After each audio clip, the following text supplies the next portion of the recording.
মুশফিকুর রহিম তাওহিদ হৃদয়দের দুর্দান্ত ব্যাটিংয়ের পরও hero spinner Naim Hasan NCL টি-20তে মারকুটে শ্বাসরুদ্ধকর একটা ম্যাচের দেখা পেলেন ভক্তরা।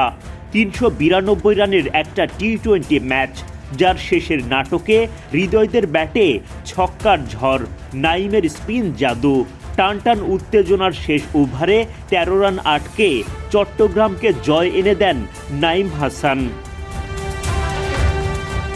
চট্টগ্রাম বিভাগের দেয়া ১৯৯ রানের বিশাল টার্গেটে ব্যাটিংয়ে নামে রাজশাহী বিভাগ।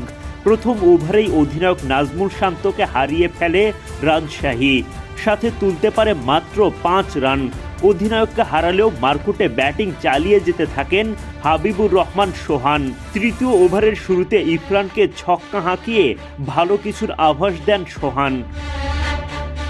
এরপর হাবিবুরের ব্যাট থেকে ছক্কা আসে আরও ৩টা, সব মিলিয়ে ৪টা ছক্কা, ৩টা চারে মাত্র ২০ বল থেকে ৩৯ রান করেন সোহান। হাবিবুর যতক্ষণে বিদায় নিয়েছেন তার আগেই উইকেটে ছক্কাচারের ঝড় শুরু করে দেন তাওহিদ হৃদয়। নাইম হাসানের বলে প্রথম ছক্কাটা হাঁকান হৃদয়, এরপর ছাড় দেননি আর কোনো বোলারকেই। দ্রুত গতিতে তুলে নেন 50। বাউন্ডারিতে রান তোলার পাশাপাশি মুশফিকুর রহিমের সাথে দারুণ একটা জুটি গড়ে তোলেন হৃদয়। মুশফিক হৃদয়ের ১০২ রানের বিশাল জুটিতে ম্যাচে দুর্দান্ত লড়াই করে রাজশাহী।